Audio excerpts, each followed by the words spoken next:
Gracias por continuar con nosotros aquí en BTV Miami y su programa Las Buenas Noches, pero tenemos un invitado que ya estuvo con nosotros y tuvo una conversación bien interesante. Como decía Carla en el corte, terminamos en esos programas que se nos alarga una entrevista sí. y lamentablemente no podemos desarrollar bien otra conversación con el último invitado. Bienvenido José Jacinto Muñoz, él es sociólogo, nos trajo su libro en aquella oportunidad, conversamos y hoy está nuevamente con nosotros. Así es, bienvenido. Hola Carla, ¿cómo estás? Buenas noches. Buenas noches. Bueno, sí queríamos como recoger, decía yo antes de hacer la pausa, porque cada vez que la población venezolana siente que la dictadura avanza o de alguna manera materializa lo que ya se sabía que iba, pues, a lo que no iba a renunciar, entonces o nos afincamos hacia la oposición y entonces empezamos a despotricar contra el liderazgo opositor, o de alguna manera nos sentimos derrotados. Entonces, otra vez, ahora ya no hay esperanza. Esto es como una curva. Tenemos muchísimo entusiasmo en el momento en el que, pero nos desinflamos muy rápido desde el punto de vista moral, desde el punto de vista espiritual. Es decir, no hay como que suficiente confianza. Y no es que no haya suficientes excusas o razones como para que la gente entre en ese trance, si se quiere, porque han sido casi 20 años, es muchísimo tiempo de esta sensación de que viene el triunfo y no termina de llegar. Pero ya a estas alturas como que debimos haber aprendido que es cuesta arriba, es decir, no es, aunque 20 años no son poco, no es tan fácil de conquistar y nos va a seguir costando todavía un poco más, ¿no? Así es. Bueno, gracias Carla, Bienvenido. por la invitación y un saludo a todas las personas que nos ven a través de este programa. Mira, una de las cosas que yo digo en mis conferencias siempre cuando yo arranco en Venezuela, cuando tengo que hacerlo, es que yo cito al apóstol Pablo en la Biblia. Él dice algo muy interesante. Él dice, derribados pero no destruidos, en apuros pero no desesperados, angustiados pero no desesperados. Es decir, oye, lo primero que tenemos que entender es que sí, es difícil. La sociedad venezolana el lunes amaneció ofuscada, mareada, algo deprimida. Hay que aceptarlo, está bien, porque lo que está pasando no es fácil. No, claro que no. La primera condición, yo que trabajo con equipos deportivos, cuando un equipo sale de una derrota muy fuerte, pero una derrota circunstancial, es primero entender dónde estamos, y entender que jugar al optimismo a veces puede ser tóxico si no lo sabes manejar. Yo hablo del optimismo ingenuo, hablo del optimismo racional y hablo del pesimismo crónico. Entonces, muchas veces jugamos al optimismo, pero jugamos no a un optimismo inteligente. Y ahí hay que tener cuidado, porque es el optimismo, como yo llamo, creo que se puede decir esa palabra, pendejo, el que no te permite desarrollar una certeza y una fe y una acción que pueda sostener en el tiempo. Ahora, hay quien dice que un optimista es un pesimista mal informado. Tú sabes que te escucho hablar y traspolo eso a lo que es el manejo de las masas. Y muchos nos han dicho, y tú nos dirás hasta qué punto eso es verdad, que estas cosas que nos suceden están casi, y voy a entrecomillarlo, científicamente preparadas por el régimen de La Habana, que tiene una experiencia prácticamente inigualable, heredada de los rusos, de eso de crear expectativas y desencantar a la gente para que la expectativa siguiente sea cada vez menos contagiosa, menos contagiante y tenga menos gente pendiente de la solución del caso. Sí. ¿Me explico? Claro, y Carlos, y lo decíamos en el programa anterior, el gobierno ha concentrado poder institucional, poder político, poder económico, pero principalmente poder emocional. Y eso hay que entenderlo, porque acumular poder emocional, ¿qué es lo que trae como consecuencia? Que va a frustrar a la gente, lo dijimos en el programa anterior. Y la frustración que genera víctimas, y las víctimas se desenfocan. Es decir, tú no puedes ser contraposición de algo si tú no tienes energía. ¿Y cuál es la base de la energía? El enfoque. ¿Qué es el enfoque? La definición que yo tengo de enfoque es la capacidad que tú tienes de decidir sobre lo que piensas. Por eso dijimos en ese programa, en tus pensamientos mandas tú, en tu corazón mandas tú. Cuando tú tienes esa última palabra sobre lo que es tu ser interior, sobre lo que es tu mente, sobre lo que es tus emociones, entonces tú tienes el control de tu enfoque. ¿Pero por qué? Porque hay una claridad de propósito en tu vida. Es decir, alguien me decía hace muy poco, yo soy 100% opositora. Y yo no dudo de eso. pero me da la impresión de que estás bajo el dominio de esa cúpula un 100% emocionalmente. ¿Por qué? Por el estado emocional en el que te veo. Sí. Así tú no puedes hacer oposición. Es que de Así hecho, tú no puedes hacerlo. Lo comentábamos ahora fuera de la pausa, perdón la referencia personal, pero hace 3 años, cuando Hugo Chávez muere, yo observaba en las redes sociales que había mucho ataque, es decir, mucho resentimiento, y además se drenó de esa manera en muchos, incluso aquí en la Florida la gente salía a festejar con licor y tal, era una parranda, ¿no? Aquella muerte, y a mí me impactó mucho porque para mí el venezolano no es eso. Entonces sentía en ese momento que el venezolano había comprado el discurso de enfrentamiento, de rabia, de odio, de Hugo Chávez. Y eso que tanto nosotros peleábamos porque no se instaurara en el país, al final se nos terminó metiendo en el alma, en el corazón. Y era pues notorio, pues, ¿no? Por la reacción de los venezolanos, no solo dentro de la nación, sino también fuera de ella, que tenían quizás más libertad de expresar, ¿no? Sus verdaderos sentimientos. Y no es que no haya razones, una persona que le secuestraron, hay un venezolano quien se tuvo que ir a Panamá, a quien le lanzaron ácido en el rostro, es decir, tú pedirle a ese venezolano que no tenga algún sentimiento, pero claro, ahí está la entereza moral y la espiritual, allí justo está la gran batalla, ¿no? Lo que hablábamos ese día. La batalla que no nos pueden ganar es la del alma y la del corazón, es la de los sentimientos. No quitarnos nuestra esencia, si no lo perderíamos absolutamente todo. ¿Con qué reconstruiríamos un país si no tenemos eso? Ni siquiera eso. Bueno, de ahí la importancia de la formación emocional. Yo lo vengo diciendo desde hace tiempo, Carla, en los espacios en los que yo me desenvuelvo, hay mucho analfabetismo emocional. No solo de los que nos gobiernan, que lo hay, también de quienes han intentado ser la contraparte. Nosotros como sociedad tenemos que exigirnos porque la circunstancia histórica nos exige crecer emocionalmente.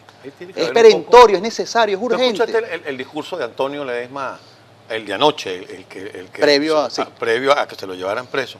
Ahí no hay un poco de eso también, no hay un poco de responsabilidad nuestra, y voy a utilizar la misma frase o la misma expresión que utilizó Antonio, que nosotros mismos a veces nos saboteamos el intento, y a veces uno se consigue con la gente, y nos pasa a todos los periodistas, a Carla le pasa todos los días, a mí me pasa, mucha gente que trabaja en nuestros medios, nos pasa de, mira, ¿y qué será lo que nos va a pasar? Estos tipos nos ganaron, ¿verdad? Ya de una vez estás en esa actitud de la derrota, ¿no? Claro, porque Carlos, yo creo que no estamos en tiempos de posiciones partidistas, estamos en tiempos de posiciones éticas.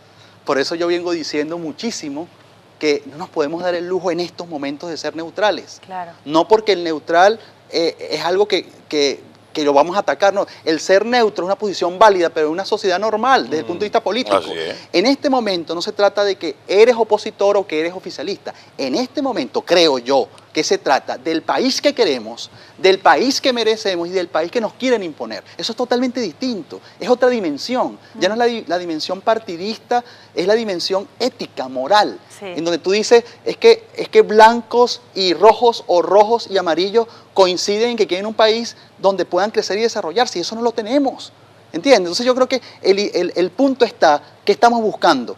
¿Política o politiquería? Entonces vas al concepto básico, política es el instrumento del bien y la justicia, pero politiquería es el instrumento del chantaje y de la manipulación. Mira, tengo que contar esta anécdota porque es reciente. Voy con un queridísimo doctor, nos tenemos el mismo médico primario, ¿no?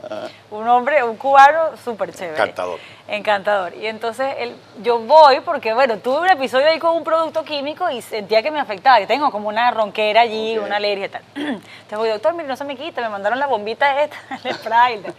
Entonces él me revisa y me dice, pero no, el aire entra y sale bien. Y yo, doctor, pero yo no respiro bien. Entonces me empieza a tocar aquí. Justo las neuralgias duelen aquí en el pecho, ¿no? Y efectivamente le digo, doctor, me duele muchísimo. Entonces él me revisa, ¿y también te duele aquí? Y yo, sí, también me duele un poquito. Se sienta conmigo y me dice, tú tienes ansiedad. ¿Por qué tú tienes ansiedad? Él me decía, la gente no reconoce cuando está en un cuadro de ansiedad. Y yo, doctor, soy venezolana, ¿cómo no voy a tener ansiedad? ¿Me puedes explicar? Entonces él me decía, claro, tienes toda la razón, ¿cómo se me ocurre? Porque claro, en este país el tema del estrés, el no tener tiempo, todo confluye, ¿no? Pero es que además eres un emigrante de manera involuntaria y tu país está muriendo. Es decir, la gente de tu país está muriendo en las aceras, en el asfalto, cada día. Eso no se ha detenido. Claro. Mira, me metí en una clase de yoga para ver si me relajaba y termino llorando como una Magdalena al final, porque evidentemente nos está afectando emocionalmente. Estamos todos muy cargados. Todos. Muy Todos cargados. estamos afectados porque uno está aquí y no estás viviendo aquí, eso no es verdad.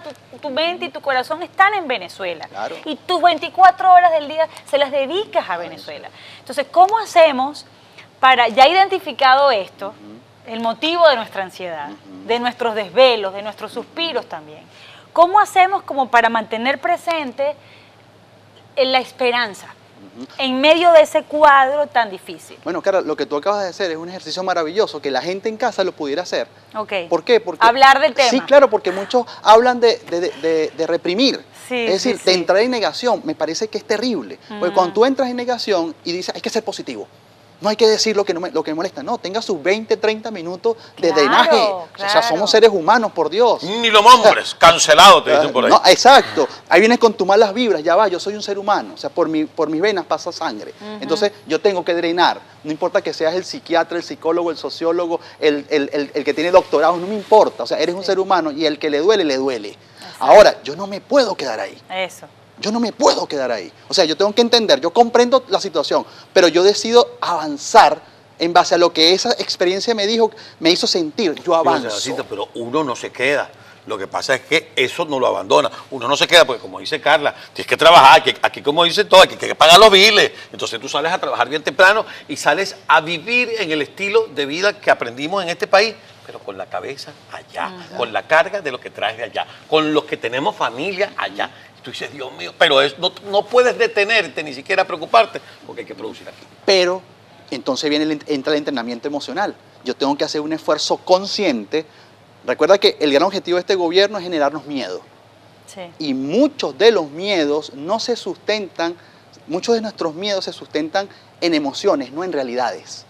Entonces, el miedo va a generarte presión y te seca, te permite que no avances. Esa es la jugada. O sea, la jugada psicológica hay que entenderla. No quiero que avancen, no quiero que se organicen, no quiero que digan nada, no quiero que protesten, quiero secarlos, quiero paralizarlos. Esa es la estrategia, está clara. Eso es muy inteligente lo que ha dicho, porque tiene razón. Esta dictadura ha jugado desde Hugo Chávez a hacernos pensar que no vamos a poder contra ellos nunca. Así es. Incluso yo no me creía que Hugo Chávez estaba enfermo. Yo decía, no, ese hombre es inmortal. Es inmortal. Ese hombre no se va a enfermar jamás. Y menos se va a morir de eso. Sí. No, él no se va a morir de eso. Y de verdad que nos hizo creer siempre que él podía más. Que nosotros, que somos millones, no podíamos contra esos cientos que decidieron robarnos y secuestraron el país, y secuestrarnos el país. Y siguen utilizando esa misma estrategia. Eso no es nuevo, eso ha pasado en muchos regímenes en la historia de la humanidad. Pero como que no terminamos. Imbatibles, ¿no? Exacto, y sigue pasando. De hecho, ahora la más reciente cadena, para hablar de la última, decía que entonces el CICPC iba a vigilar cada tuit. Entonces las personas me decían, ¿eso es cierto? Yo les digo, en este momento no es cierto. Pero por supuesto que puede ser cierto. Puede ser cierto. De hecho, un familiar muy querido se fue del país porque en algún momento se dijo que la patria potestad, ¿tú te acuerdas? Claro. Iba ahora a pertenecer al Estado. Yo creo que eso es lo único que no han materializado. Creo que es lo único, porque cada vez que anuncian algo lo hacen realidad. Carla, pero lo dejaron caer inteligentemente para crear ese miedo. Pero Claro. exacto, entonces el antecedente es ese, que te voy aterrorizando para generar tu inacción. Y cuando ya lo termine de hacer, tú no tienes ni energía para detenerme. Ok, fíjate el esquema, Carla. Oye. Carla, lo que tú acabas de decir es maravilloso y lo voy a llevar a un esquema, que yo lo trabajo así con los equipos con los que me toca trabajar, es deportivos o empresariales. El esquema es el siguiente, propósito. Primero, propósito. Ok. Propósito, yo estoy claro lo que quiero, sé hacia dónde voy. Cuando hay propósito, ¿qué hay? Hay direccionalidad. Y cuando tú tienes dirección de vida, a pesar de los problemas, tú tienes enfoque. Y cuando hay esas tres cosas, hay algo maravilloso que se llama energía. O sea, yo tengo las ganas todos los días, a pesar de todo lo que usted dijo, Carlos, de que mi cabeza está allá, de que mi familia, de seguir haciendo lo que tengo que hacer. Cuando digo crecer emocionalmente, es que hay muchas cosas que tenemos que hacer, más que por sentirlas, porque es el deber ser. Sí. Es el deber ser. Más que salir y hacer lo primero que se nos ocurra, es comenzar a pensar más lo que estamos haciendo, porque del otro lado, ellos nos han hecho creer, del otro lado, creemos que ellos lo hemos subestimado. Los hemos subestimado. No, ellos no están preparados, fulano es chofer, el otro nació en Barinas, que no sé qué más. No, ellos están todos los días trabajando en sus estrategias, todos los días trabajando en sus tácticos. Ellos tienen un propósito, tienen un objetivo. Los propósitos no siempre son para bien, a veces los propósitos pueden ser para el mal. Sí. Entonces, si tú crees que si tenemos la verdad, si creemos que tenemos valores democráticos, si creemos que hay un 85% que no quiere este tipo de país, que nos quieren imponer, nos falta enfoque. Entonces nos falta propósito, nos falta enfoque para que tener la energía suficiente para poder enfrentar a un gobierno que está claro en lo que está haciendo. Pero mientras sigamos dispersos y no entendamos que es una guerra emocional, que es una guerra psicológica, Totalmente nos de van a acuerdo. seguir arrodillando y nos van a seguir creyendo que ellos son eternos. Y la verdad es que eso no Ya es verdad. tenemos que despedirte. Pregunta rápida, respuesta breve. Entonces, todas las acciones de ellos son calculadas. Las nuestras son respuestas emocionales. Yo creo que necesitamos, A veces impulsiva. no en bando, Sí. yo creo que ese 85% del país que quiere una nación diferente necesita enfocarse más en un propósito establecido y claro, porque en base a propósitos claros va a haber enfoque claro y si hay enfoque claro hay resultados claros. Mira, yo creo que lo engañamos, porque hicimos la consulta psiquiátrica individual. Sí, hicimos una consulta psiquiátrica de terapia de grupo e individual. Exacto. Gracias, José Narcito, por No, gracias. acompañarnos. Gracias Muestra tu por libro venir. rápidamente, mostramos bueno. tu libro. Pero hace libro. falta drenar de vez en cuando. Gente con propósito, claro, Ahí pero para eso está. estamos, hay que hacerlo y Hay lo que pueden conseguir drenar. por Amazon. Sí, La gente y que yo lo les quiera invito a conseguir. que tengamos el propósito de continuar conectados a la señal de BTV. Enseguida viene Kiko Bautista, ha llegado el momento en el que yo le digo a ella, aló Carla, Buenas noches, señora Costa. Kikosis.